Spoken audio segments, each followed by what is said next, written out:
Vi har lavet denne lille forklaring til dig, så du kan se, hvad der er lige omkring besøgscentret og de nærmeste pladser, og hvad en rundvisning egentlig er. Når du besøger Testcenter Østerild, og du vil have mest muligt ud af besøget, så kan du med fordel benytte en af vores guideture. Du kan booke en guide hele året rundt, enten med en guide, hvis du kommer i ferieperioder, eller som gruppe.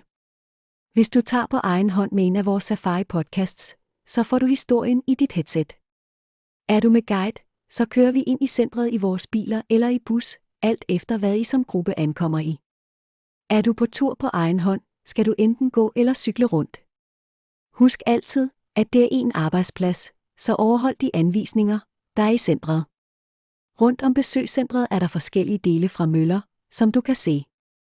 Der er også et tårn, som du kan gå op i, vingen, der ligger på jorden ved rundkørslen, er en Vestas vinge på 62,5 meter. Ved roden af vingen er der et svinghjul, som du kan dreje for at tænde lys i vingen, så du kan se, hvordan den er struktureret indeni. I enden af vingen kan du se metalskiver monteret i vingen. De er der for at aflede lyn, skulle møllen blive ramt af et sådant. Der er også et lille hul, så kondensvand, der måtte opstå i den hule vinge, kan komme ud. Den runde del, der står i selve rundkørslen, er det man kalder en spinner. Det er fra en Siemens Gamesa mølle, og den er ca. 3,5 meter i diameter.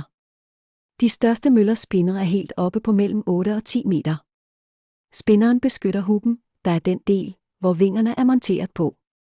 Besøgscentret er bygget af Thisted Kommune, Realdania, DTU og Vindindustrien, og stod færdig i 2017. Det er åbent fra 7 morgen til 10 aften, og du er velkommen til at gå derind, trække kaffe eller snacks i automaten eller tage din egen forplejning med. Jeg vil endelig blot ønske, at du får et udbyttesrigt besøg det nationale testcenter for store vindmøller her i Østerild Klitplantage.